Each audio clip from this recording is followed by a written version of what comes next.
Good morning students. आज का हमारा टॉपिक है Van de Graaff electrostatic generator. आज का हमारा टॉपिक है Van de graph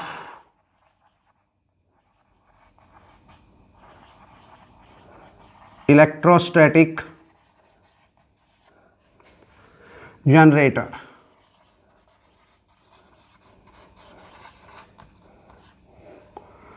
one de Graaff electrostatic generator. देखिए, Van de Graaff electrostatic generator क्या होता है। दरअसल ये एक डिवाइस होता है। Van de Graaff electrostatic generator एक डिवाइस होता है जो यूज किया जाता है हाई पोटेंशियल डिफरेंस बिल्टअप करने के लिए।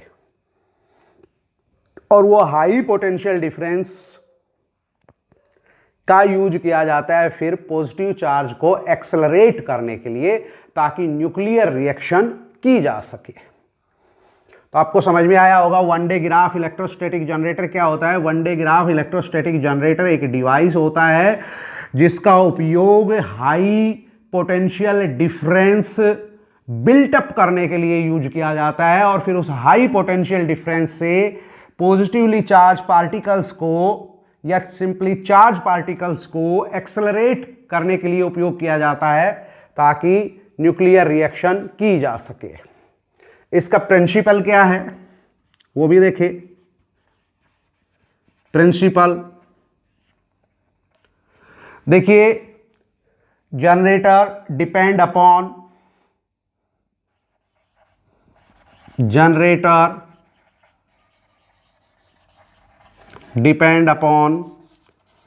जनरेटर किस किस पे डिपेंड करता है, जरा ये भी समझे।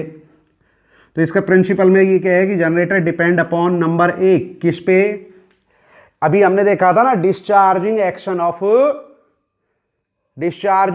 Of sharp point. क्लियर। तो किस पे डिपेंड करता है ये, डिस्चार्जिंग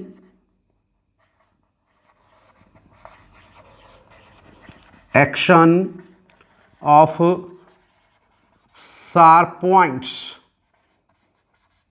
एक तो इस पे निर्भर करता है। दूसरा क्या होता है इसमें, दूसरा क्या होता है कि जैसे ही आप किसी होलो कंडक्टर को कोई चार्ज देते हो तो वो इमीडिएटली उसकी सरफेस के ऊपर डिस्ट्रीब्यूटेड हो जाएगा। क्लियर। जैसे ही आप किसी होलो कंडक्टर को चार्ज देते हैं तो वो चार्ज उस होलो कंडक्टर की सरफेस के ऊपर ट्रांसफर हो जाएगा और वो उसके ऊपर यूनिफॉर्मली डिस्ट्रीब्यूटेड हो जाएगा। तो आपको समझ में आया होगा, one de Graaff electrostatic generator एक डिवाइस होता है जिसका उपयोग हाई पोटेंशियल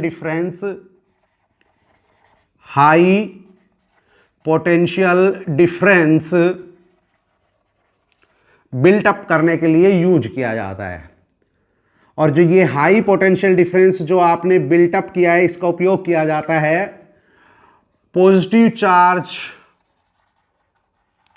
पार्टिकल को एक्सेलरेट करने के लिए, ताकि आप न्यूक्लियर रिएक्शन कैरी कर सके। क्या कर सके आप, न्यूक्लियर रिएक्शन कैरी आउट कर सके। इसका प्रिंसिपल क्या है, इसका ये जनरेटर दो चीजों के ऊपर डिपेंड करता है। एक तो ये discharging action of sharp point के ऊपर, और दूसरा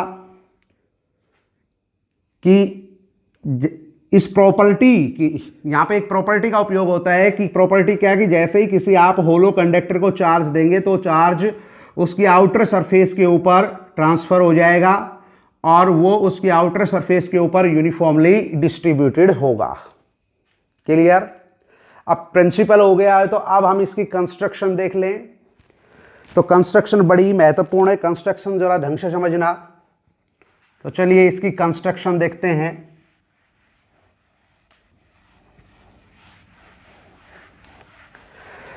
देखिए, Van de Graaff electrostatic generator के अंदर एक लार्ज स्फेरिकल कंडक्टिंग सेल होता है, लार्ज स्फेरिकल कंडक्टिंग सेल होता है। इसको हम एस नाम दे देते हैं। तो one de Graaff electrostatic generator के अंदर क्या होगा, एक लार्ज स्फेरिकल कंडक्टिंग सेल होगा और वो कुछ ऊंचाई के ऊपर उसको फिक्स किया जाता है with the help of insulating pillars. ये दो पिलर्स है वो यूज किए जा रहे हैं इसको कुछ हाइट के ऊपर रखने के लिए। एक पिलर P1 है और दूसरा P2 है। तो आपको समझ में आया होगा कि one de Graaff electrostatic generator के अंदर एक लार्ज स्फेरिकल कंडक्टिंग सेल होता है जिसकी रेडियस कुछ मीटर हो सकती है और उसको कुछ ऊंचाई पे रखने के लिए हम दो इंसुलेटेड पिलर्स का उपयोग करते हैं, P1 और P2 का। तो इस तरीके से ये इनके ऊपर रखा जाता है, पिलर्स के ऊपर। अब हमारे पास दो पुली होती है, एक पुली ये P1 है और एक पुली ये P2 है। ये दोनों पुली जो है इनके ऊपर से एक नैरो बेल्ट होती है। इन पुली के ऊपर क्या लगाया है हमने, एक नैरो बेल्ट लगाई है। और बेल्ट कैसी है, ये इंसुलेटिंग बेल्ट है, नैरो इंसुलेटिंग बेल्ट है। P2 पुली, जो ये पुली P2 है, ये जो आपका स्फेरिकल सेल है इसके सेंटर में होती है, एग्जैक्ट इसके सेंटर में होगी आपकी P2। अब होता क्या है, आपके पास एक हाई टेंशन बैटरी होती है।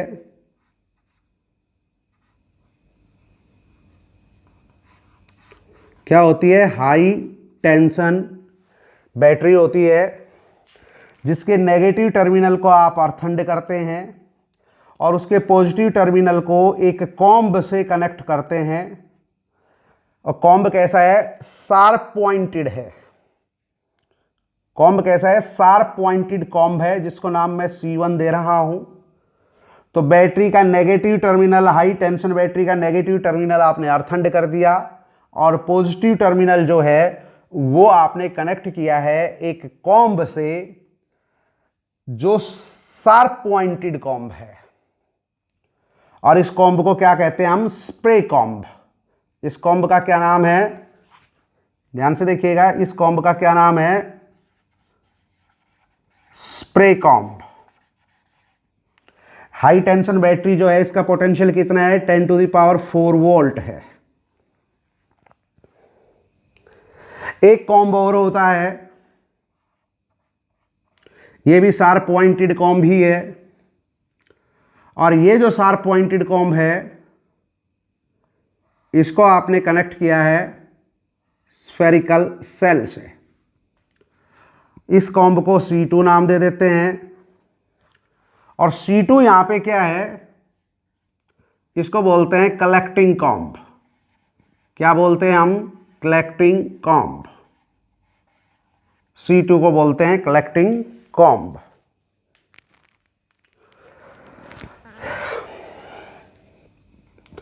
एक हमारे पास डिस्चार्जिंग ट्यूब है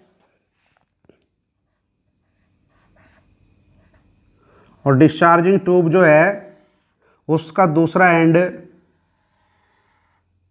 उसका जो लोअर एंड है, उस डिस्चार्जिंग ट्यूब के लोअर एंड पे आप टारगेट रखते हैं। क्लियर, क्या रखा है आपने, टारगेट रखा है। और पूरा का पूरा जो ये अरेंजमेंट है ये आप एक स्टील चेंबर के अंदर क्या करते हैं, इसको बंद करके रखते हैं। कहाँ रखते हैं इसको, स्टील चेंबर के अंदर बंद करके रखते हैं इस पूरे के पूरे अरेंजमेंट को। ओके, याद रखिएगा, सब कुछ होने के बाद हम इसको क्या करते हैं, इसको बंद करके रखते हैं एक स्टील चेंबर के अंदर। और जो ये स्टील चैम्बर है इसके अंदर गैस भरी जाती है।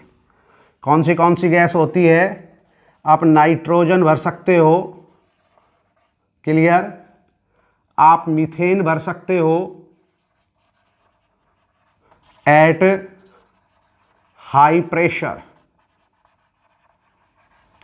तो ये पूरा का पूरा इसका कंस्ट्रक्शन है। नाउ चलिए आप देखते हैं इसकी वर्किंग देखते हैं हम लोग कि इसकी वर्किंग क्या होगा। तो अगर आपको कंस्ट्रक्शन समझ में आया है तो वर्किंग बड़ी आराम से समझ में आ जाएगी, और देखते जाना वर्किंग क्या होती है। चलिए शुरू करते हैं, स्टेप बाय स्टेप शुरू करते हैं, आपको आराम से समझ में आएगा। देखिए हाई टेंशन बैटरी जो है ये, इसकी सहायता से आप स्प्रे कॉम्ब C1 को हाई पोटेंशियल देते हैं। समझ में आ रहा है? स्प्रे कॉम्ब C1 को आप हाई पोटेंशियल देते हैं इस हाई टेंशन बैटरी से, क्लियर। आप ये भी कह सकते हो कि स्प्रे कॉम्ब जो है इसको हाई पोटेंशियल दिया जाता है with respect to earth by high tension battery. कितना पोटेंशियल दिया जाता है? 10⁴ वोल्ट। अब इसके ऊपर बहुत ज्यादा पॉजिटिव चार्ज आ गया है, तो due to discharging action of sharp point, ये वर्ड पहले भी आया था, एक्शन ऑफ शार्प पॉइंट्स हम देख चुके हैं ना, एक्शन ऑफ शार्प पॉइंट्स। और one de Graaff electrostatic generator के प्रिंसिपल में भी पहला पॉइंट यही था, एक्शन ऑफ शार्प पॉइंट। तो यहां हमें क्या देखने को मिलेगा? Discharging action of sharp point. Okay, क्यों हो रहा है? आपको समझ में आ रहा है ना? क्योंकि हाई टेंशन बैटरी से आपने कलेक्टिंग कॉम्ब को हाई पोटेंशियल दिया है विद रेस्पेक्ट टू ग्राउंड, और जब आपने इसको हाई पोटेंशियल दिया है तो यहां पर आपको discharging action due to discharging action of sharp point देखने को मिलेगा। यानी यहां पॉजिटिव चार्ज की एक विंड सेटअप हो जाएगी।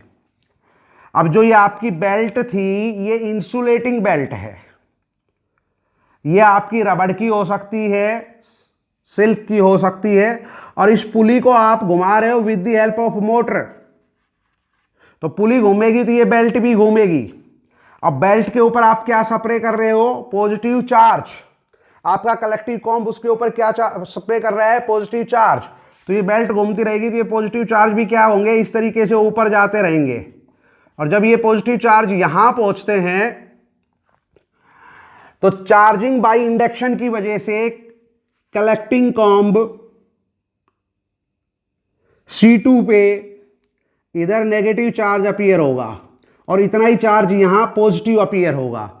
पॉजिटिव चार्ज तो आपके जो स्फेरिकल सेल है उसके ऊपर यूनिफॉर्मली डिस्ट्रीब्यूटेड हो जाएगा, और जो नेगेटिव चार्ज था इसकी वजह से C2 के ऊपर भी आपको discharging action of sharp point देखने को मिलेगा। यानी यहां नेगेटिव चार्ज की विंड सेटअप हो जाएगी जो इन चार्ज को क्या कर देगी? न्यूट्रलाइज कर देगी। तो ये चार्ज केवल यहीं तक थे और यहां न्यूट्रलाइज हो गए। अब इस बेल्ट पे कोई चार्ज नहीं है और ये बेल्ट फिर घूम के यहां पे आ जाती है P1 के पास। तो ये बेल्ट ऐसे ही चलती रहती है। C1 आपका स्प्रे कॉम्ब है, ये पॉजिटिव चार्ज आपकी बेल्ट पे स्प्रे करता रहता है। C2 आपका कलेक्टिंग कॉम्ब है, ये यहां से पॉजिटिव चार्ज कलेक्ट करता रहेगा। जो आपकी जो ये स्फेरिकल सेल है, स्फेरिकल मेटालिक सेल जो है, इसकी आउटर सरफेस पे चला जाएगा और वो यूनिफॉर्मली डिस्ट्रीब्यूटेड होता रहेगा इसके ऊपर।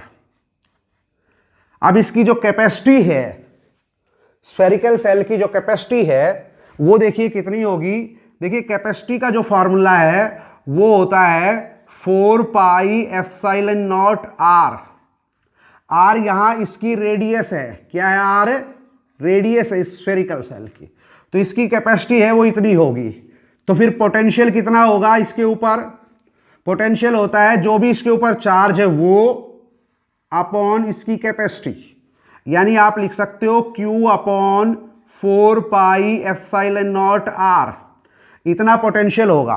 अब देखिए ऐसी प्रोसेस लगातार चलती रहेगी तो आपके स्फेरिकल सेल के ऊपर तो चार्ज तो बढ़ते रहेंगे, वो तो लगातार बढ़ते रहेंगे, और चार्ज इंक्रीज होता रहेगा।